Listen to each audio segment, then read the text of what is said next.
নমস্কাৰ আপোনালোক সকলোকে স্বাগতম জনাইছোঁ জব আছাম ইউটিউব চেনেললৈ আজি আমি এই ভিডিঅ'টিত আৰম্ভ কৰিম NCERT ক্লাছ 9 আৰু 10ৰ বিজ্ঞানৰ বুকৰ পৰা যিবিলাক গুৰুত্বপূৰ্ণ প্ৰশ্নসমূহ হ'ব পাৰে এইবোৰ আমি এই ভিডিঅ'টিত আলোচনা কৰিম যদি আপুনি অসম চৰকাৰৰ দ্বাৰা অনুষ্ঠিত হ'বলৈ গৈ থকা যিকোনো এক্সামৰ প্ৰিপাৰেচন কৰি আছে তেন্তে এই ভিডিঅ'টি আপোনাৰ বাবে খুবেই দৰকাৰী হ'ব আপোনালোকৰ সহায় হ'ব বুলি ভাবি মই এই ভিডিঅ'টি আৰম্ভ কৰিছোঁ আৰু ক্লাছ 9 আৰু 10 লেভেলৰ সায়েন্স বুকৰ এই সিৰিজৰ ফাৰ্ষ্ট ভিডিঅ' হ'ব এইটো যদি আপুনি ভিডিঅ'টি শেষলৈকে চাই তেন্তে নিশ্চয় লাভান্বিত হ'ব গতিকে বলক এতিয়া ভিডিঅ'টি আৰম্ভ কৰোঁ ফাৰ্ষ্ট কোৱেশ্চনত আছে the only liquid metal is একমাত্ৰ জুলীয়া ধাতুবিধ হৈছে মাৰ্কিউৰি ব্ৰমিন মেংগানিজ গোল্ড সো একমাত্ৰ জুলীয়া ধাতুবিধ হৈছে মাৰ্কিউৰি বা পাৰা বুলি কোৱা হয় পাৰাৰ ৰাসায়নিক চিহ্নটো হৈছে Hg আৰু এই পাৰা ধাতুটো আহৰণ কৰা যিটো আকৰ তাৰ নামটো হৈছে চিনাবাৰ বুলি কোৱা হয় এটো চিনাবাৰ নামটো লিখি দিছো মই চিনাবাৰ বুলি কোৱা হয় আৰু ব্ৰমিন হৈছে একমাত্ৰ জুলীয়া অধাতু মনত ৰাখিব একমাত্ৰ জুলীয়া অধাতু কেতিয়াবা সুধিব পাৰে গতিকে এটো হ'ব ব্ৰমিন আৰু যেতিয়া ধাতুৰ কথা খুদে তেতিয়া হলে পাৰা মানে মাৰ্কিউৰি যেটো থাৰ্মোমিটাৰৰ ভিতৰত যেটো থাকে নহয় লিকুইড এটো হৈছে মাৰ্কিউৰি মনত ৰাখিব Next question আছে A solution of a substance X is used for white washing X is এটা যৌগ X ৰ দ্ৰৱক বগা ৰং সানিবলৈ ব্যৱহাৰ কৰা হয় X ৰ নামটো কি so magnesium oxide calcium oxide sodium hydroxide calcium carbonate so X ৰ দ্ৰৱক বগা ৰং সানিবলৈ ব্যৱহাৰ কৰা হয় এতিয়া এই X টো কি হ'ব বাৰু এটো হ'ব ক্যালসিয়াম অক্সাইডক যেতিয়া পানীত মিক্স কৰা হয় পানীত মিক্স কৰি কিনে ক্যালসিয়াম হাইড্ৰক্সাইড পোৱা হয় এই ক্যালসিয়াম হাইড্ৰক্সাইডটো বগা ৰং সানিবলৈ ব্যৱহাৰ কৰা হয় কিন্তু X ৰ দ্ৰৱ বুলি কৈছে যেহেতু গতিকে ক্যালসিয়াম অক্সাইডৰ হে দ্ৰৱ গতিকে কেতিয়াবা অপচনত ক্যালসিয়াম হাইড্ৰক্সাইডো দিব পাৰে গতিকে ক্যালসিয়াম হাইড্ৰক্সাইডটো নহয় X ৰ দ্ৰৱ মানে ক্যালসিয়াম অক্সাইডৰ দ্ৰৱ হে গতিকে শুদ্ধ উত্তৰ হৈ যাব দ্বিতীয়টো ক্যালসিয়াম অক্সাইড এই ক্যালসিয়াম অক্সাইডক সাধাৰণ ভাষাত পোৰাচুন বুলি কোৱা হয় সো পোৰাচুন মানে ক্যালসিয়াম অক্সাইড আৰু শিথিলিত মানে হৈছে ক্যালসিয়াম হাইড্ৰক্সাইড এটো হৈছে ক্যালসিয়াম হাইড্ৰক্সাইড আৰু যাক শিথিলিত বুলি কোৱা হয় নেক্সট কোৱেশ্চনত আছে what is the hardest substance of human body মানুহৰ শৰীৰৰ আটাইতকৈ কঠিন পদাৰ্থবিধ কি বোন নেইল ডেন্টাল এনামেল কিডনি হাড় নখ দাঁতৰ এনামেল বা বৃক্ক সো শুদ্ধ উত্তৰ হৈ যাব দাঁতৰ এনামেল মানুহৰ শৰীৰৰ আটাইতকৈ কঠিন পদাৰ্থবিধ হৈছে দাঁতৰ এনামেল এই এনামেলটো দাঁতৰ যেটো একেবাৰে ওপৰৰ লেয়াৰটো যেটো থাকে ওপৰৰ একেবাৰে তৰফটো হৈছে দাঁতৰ এনামেল আৰু এটো হৈছে মানুহৰ শৰীৰৰ আটাইতকৈ কঠিন পদাৰ্থ বাট এটো শুনাত এনেকুৱা লাগিব পাৰে যে হাড়টোৱে কঠিন পদাৰ্থ নেকি কিন্তু এটো নহয় দাঁতৰ এনামেল অংশটোহে আটাইতকৈ কঠিন পদাৰ্থ নেক্সট কোৱেশ্চনত আছে largest organ of human body is মানৱ দেহৰ বৃহত্তম অংগটো হৈছে লিভাৰ পেনক্ৰিয়াছ ষ্টমাক আৰু স্কিন সো শুদ্ধ উত্তৰটো হ'ব স্কিন আপোনালোকে এটো ভুল কৰিব নালাগে মানুহৰ দেহৰ যদি আটাইতকৈ ডাঙৰ অংগটোৰ কথা খুদে তেতিয়া হলে হেতু হ'ব ছাল স্কিন আৰু যদি খুদে যে internal organ largest internal organ কি তেতিয়া যদি এনেকুৱা যদি প্ৰশ্ন খুদে তেতিয়া শুদ্ধ উত্তৰটো হৈ যাব লিভাৰ মনত ৰাখিব লিভাৰটো হৈছে মানুহৰ দেহৰ ভিতৰত থকা আটাইতকৈ ডাঙৰ অংগ আৰু ছাল হৈছে মানুহৰ দেহৰ আটাইতকৈ ডাঙৰ অংগ এটো কথা মনত ৰাখিব নেক্সট কোৱেশ্চনত আছে what is the pH value of distilled water পাতিত পানীৰ pH ৰ মান কিমান pH value মানে হৈছে হাইড্ৰোজেন মানে potential of hydrogen ion এনেকুৱা বুজা যায় যে হাইড্ৰোজেন আয়ন জোখা এটা স্কেল আছে আৰু সেই স্কেলক কোৱা হয় pH স্কেল সো pH স্কেলত 0 ৰ পৰা 14 ৰ ভিতৰত ভ্যালু বিলাক থাকে সো এই 0 ৰ পৰা 14 ৰ ভিতৰত ডিষ্টিল্ড ওৱাটাৰৰ pH ৰ মানটো কিমান হ'ব এটো সুধিছে গতিকে এটো হ'ব 7 এটো 7 হৈছে পাতিত পানীৰ pH ৰ মান এতিয়া এই 7 যদি কোনোবা এটা দ্ৰৱৰ যদি pH ৰ মান 7 থাকে তেতিয়া হলে আপোনালোকে এটো বুজি পাব যে এটো হৈছে প্ৰসম দ্ৰৱ মানে নিউট্ৰেল এটো না এসিড না ক্ষাৰক নিউট্ৰেল থাকে গতিকে পাতিত পানী নিউট্ৰেল পদাৰ্থ হয় যেহেতু ই কোনো ধৰণৰ আয়ন উৎপন্ন নকৰে গতিকে ইয়াক নিউট্ৰেল বুলি কোৱা হয় প্ৰসম দ্ৰৱ হেয়াৰ pH ৰ মান 7 যদি কোনো এটা পদাৰ্থৰ pH ৰ মান 7তকৈ কম থাকে তেতিয়াহ'লে সি হ'ব এচিডিক আৰু যদি এটা কোনো এটা দ্ৰৱৰ pH ৰ মান 7তকৈ বেছি থাকে তেন্তে সি হ'ব বেছিক বা ক্ষাৰকীয় মনত ৰাখিব নেক্সট কোৱেশ্চনত আছে কেমিকেল ফৰ্মুলা অফ ৱাশ্বিং সোডা ইজ কাপোৰ ধোৱা সোডাৰ ৰাসায়নিক সংকেত কি কাপোৰ ধোৱা সোডাৰ ৰাসায়নিক সংকেত হৈছে সোডিয়াম কাৰ্বনেট 10H2O পানীৰ অণু 10টা থাকে সোডিয়াম কাৰ্বনেট 10H2O আৰু এই সোডিয়াম বাইকাৰ্বনেট হৈছে বেকিং সোডা এটো মনত ৰাখিব মই আগৰ ভিডিঅ'বোৰতো কৈছোৱে বাৰু বেকিং সোডাৰ ৰাসায়নিক সংকেত হৈছে সোডিয়াম হাইড্ৰজেন কাৰ্বনেট আৰু এটো মোস্ট ইম্পৰ্টেন্ট এটো পৰীক্ষাত সুধিয়ে থাকে আৰু সোডিয়াম ক্লৰাইড হৈছে খোৱা লৱণৰ ৰাসায়নিক সংকেত খোৱা লৱণ আপোনালোকে জানে যে খোৱা লৱণৰ ৰাসায়নিক সংকেত হৈছে সোডিয়াম ক্লৰাইড আৰু ক্যালসিয়াম কাৰ্বনেট হৈছে চূণশিল এটো মনত ৰাখিব আপোনালোকে এটো ইম্পৰ্টেন্ট হয় চূণশিলৰ ৰাসায়নিক সংকেত ক্যালসিয়াম কাৰ্বনেট খোৱা লৱণৰ sodium chloride sodium carbonate 10H2 হৈছে কাপোৰ ধোৱা সোডা আৰু সোডিয়াম বাইকাৰ্বনেট বা সোডিয়াম হাইড্ৰজেন কাৰ্বনেট হৈছে বেকিং সোডা নেক্সট কোৱেশ্চনত আছে respiration is which type of chemical reaction শ্বসন কি ধৰণৰ ৰাসায়নিক বিক্ৰিয়া সো ইয়াত আছে এন্ডোথাৰ্মিক কম্বিনেশন ৰেডক্স এক্সোথাৰ্মিক তাপগ্ৰাহী সংযোজন ৰেডক্স বা তাপবৰ্জী গতিকে শুদ্ধ উত্তৰ হৈ যাব তাপবৰ্জী বিক্ৰিয়া শ্বসন হৈছে এবিধ তাপবৰ্জী বিক্ৰিয়া শ্বসনক এই কাৰণে তাপবৰ্জী বুলি কোৱা হয় কাৰণ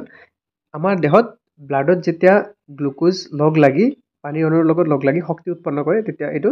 শ্বসন বুলি কোৱা হয় আৰু ইয়াত যেহেতু এনাৰ্জি উৎপন্ন হয় গতিকে এই বিক্ৰিয়াটোক কোৱা হয় তাপবৰ্জী বিক্ৰিয়া যদি কোনো এটা বিক্ৰিয়াত কেমিকেল ৰিএকশনত এনাৰ্জি বা হিট উৎপন্ন হয় তাপ উৎপন্ন হয় এটা তাক তাপবৰ্জী বুলি কোৱা হয় এক্সোথাৰ্মিক বুলি কোৱা হয় যেহেতু শ্বসনত এনাৰ্জি উৎপন্ন হয় গতিকে এটো হ'ব এক্সোথাৰ্মিক বিক্ৰিয়া নেক্সট কোৱেশ্চনত আছে rusting of iron metal is an example of লোত মামৰি ধৰা প্ৰক্ৰিয়াটো কিহৰ উদাহৰণ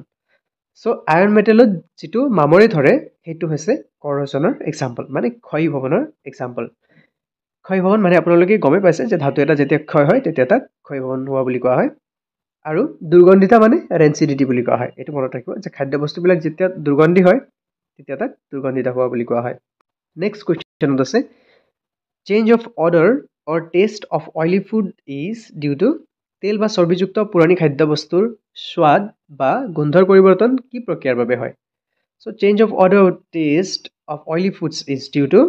ৰেনচিডিটি মনত ৰাখিব তেল বা চৰ্বিযুক্ত পুৰণি খাদ্য বস্তুৰ স্বাদ বা গন্ধৰ পৰিৱৰ্তন ৰেনচিডিটি প্ৰক্ৰিয়াৰ বাবে হয় ৰেনচিডিটি বা দুৰ্গন্ধিতা বুলি কোৱা হয় যদি তেল বা চৰ্বিজাতীয় কোনো খাদ্য বস্তু থাকে আৰু তাক যদি বহু দিনলৈ থৈ দিয়া যায় তেন্তে হেতুৰ স্বাদ বা গন্ধৰ পৰিৱৰ্তন হয় আৰু হেতু প্ৰক্ৰিয়া হৈছে দুৰ্গন্ধিতা সো এই দুৰ্গন্ধিতা আপোনালোকে সঘনাই দেখাই পাইছে যে গৰম কালি খাদ্য বস্তু সোনকালে নষ্ট হয় আৰু এটো প্ৰক্ৰিয়া হৈছে দুৰ্গন্ধিতা এই দুৰ্গন্ধিতা ৰোধ কৰাৰ বাবে নাইট্ৰজেন গেছ ভৰাই ৰখা হয় খাদ্য বস্তুত নাইট্ৰজেন জাতীয় গেছ পেকেটিংত এটো ভৰাই ৰখা হয় মনত ৰাখিব নেক্সট কোৱেশ্চনত আছে to resist oxidation of chips which gas is used in packing চিপছৰ জাৰণ নঘটিবৰ বাবে পেকেটৰ ভিতৰত কি গেছ ভৰোৱা হয় সো এতিয়া মাত্ৰ মই ক'লোৱে শুদ্ধ উত্তৰটো হ'ব নাইট্ৰজেন গেছ চিপছৰ পেকেটত যে আপোনালোকে দেখা পাইছে যে পেকেটটো ফুলি থাকে সো তাতে কি গেছ ভৰোৱা থাকে নাইট্ৰজেন গেছ ভৰোৱা থাকে কাৰণ নাইট্ৰজেন গেছ হৈছে এবিধ মানে জাৰণ নোহোৱা গেছ সোনকালে জাৰণ নহয় নাইট্ৰজেন গেছ থাকিলে যদি অক্সিজেন গেছ পায় তেতিয়াহ'লে সোনকালে জাৰণ হৈ যাব কাৰণ অক্সিজেন গেছ যদি কোনো এটা দ্ৰৱৰ লগত বা কোনো এটা যৌগৰ লগত লাগে তেতিয়াতো জাৰণ হোৱা বুলি কোৱা হয় পিছৰ প্ৰশ্নটোত আছে the cation present in acids is এচিডত থকা কেটায়নটো হ'ল hydrogen plus hydroxyl minus chloride sodium একেটা আয়ন দিয়া আছে ইয়াতে সো এচিডত থকা কেটায়নটো হৈছে হাইড্ৰজেন আয়ন বা হাইড্ৰজেন আয়নক কেতিয়াবা হাইড্ৰনিয়াম আয়ন বুলি কোৱা হয় যেতিয়া এচিড এটা কোনোবা এটা এচিড যদি পানীত যদি ডাইলিউট কৰা হয় তেতিয়াহ'লে সেই এচিডটোৱে হাইড্ৰনিয়াম আয়ন উৎপন্ন কৰে বা এটো হাইড্ৰজেন আয়ন বুলিও কোৱা হয় মনত ৰাখিব গতিকে এচিডত থকা কেটায়নটো হৈছে হাইড্ৰজেন আয়ন পিছৰ প্ৰশ্নটোলৈ আগবাঢ়ো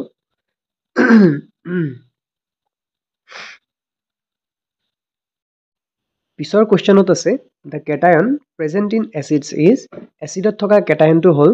hydrogen hydroxide chloride sodium ion so এই চাৰিটা আয়নৰ ভিতৰত এচিডত থাকে হাইড্ৰজেন আয়ন তো যেতিয়া হাইড্ৰজেন আয়ন উৎপন্ন হয় সি অকলে থাকিব নোৱাৰে তো হাইড্ৰজেন আয়নে অক্সিজেনৰ লগত লগ লাগি হাইড্ৰনিয়াম আয়ন উৎপন্ন কৰে ইয়াক কোৱা হয় হাইড্ৰনিয়াম আয়ন তো কেতিয়াবা হাইড্ৰজেন দিব পাৰে বা কেতিয়াবা হাইড্ৰনিয়াম আয়ন দিব পাৰে গতিকে এচিডত থকা কেটায়নটো হ'ব অপশ্যন এ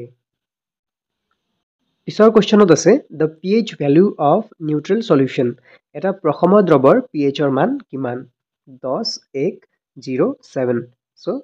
প্ৰসম দ্ৰৱৰ pHৰ মান হ'ব 7 7 হৈছে প্ৰসম দ্ৰৱৰ pHৰ মান মই আগতে ডিসকাস কৰিছো ইয়াৰ বিষয়ে যে pH স্কেলত মাজত থাকে 7 আৰু 7 ৰ পৰা এফালে থাকিব 14 আৰু ইয়াতে 0 গতিকে 7 ৰ পৰা যদি pHৰ মান বেছি হয় তেন্তে হ'ব ক্ষাৰকীয় দ্ৰৱ আৰু যদি 7তকৈ কম হয় তেতিয়া হ'ব আম্লিক বা এসিডিক এতিয়া এই 7টো কোৱা হয় নিউট্ৰেল ই এসিডো নহয় ক্ষাৰকো নহয় গতিকে ইয়াক কোৱা হয় নিউট্ৰেল সলিউশ্যন বা প্ৰসম দ্ৰৱ গতিকে প্ৰসম দ্ৰৱৰ pHৰ মান 7 পিছৰ কোৱেশ্চনত আছে বিলো what pH value depletion of teeth begins মুখৰ ভিতৰৰ pHৰ মান কিমানতকৈ কম হলে দন্তক্ষয়ৰ সূচনা হয় সো আমাৰ দাঁতৰ যে ক্ষয় হয় এই দাঁতৰ ক্ষয় হোৱা pHৰ মানটো কিমানৰ পৰা কম হলে আৰম্ভ হয় গতিকে মনত ৰাখিব 5.5তকৈ যদি pHৰ মান কম হয় তেন্তে আমাৰ দন্তক্ষয় হয় বা দাঁতৰ বেমাৰ হয় এতিয়া সেই দাঁতৰ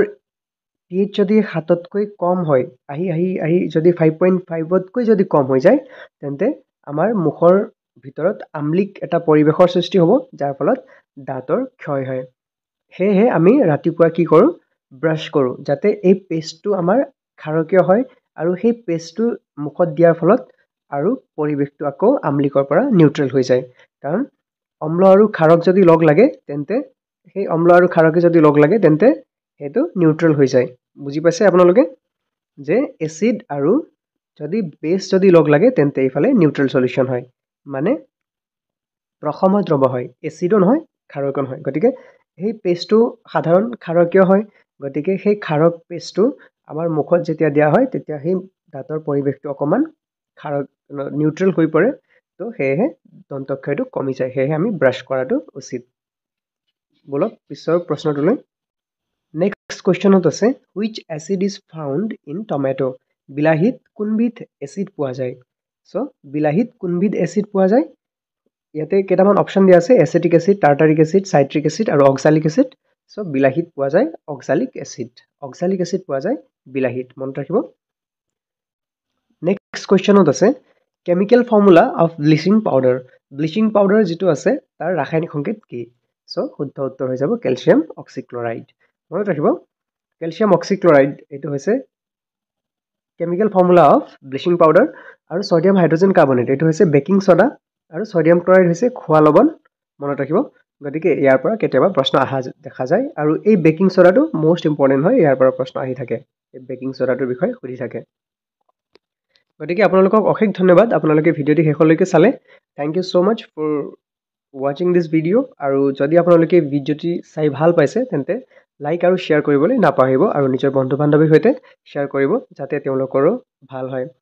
আৰু নিজৰ ভাই ভনীসকলে যদি প্ৰিপাৰেশ্যন কৰি আছে এক্সামত তেন্তে তেওঁলোকৰ সৈতে শ্বেয়াৰ কৰিব আৰু জব আছাম চেনেলটো ছাবস্ক্ৰাইব কৰিবলৈ নাপাহৰিব থ্যাংক ইউ আৰু পাৰ্ট 2 ভিডিঅ'ত আমি লগ পাম আকৌ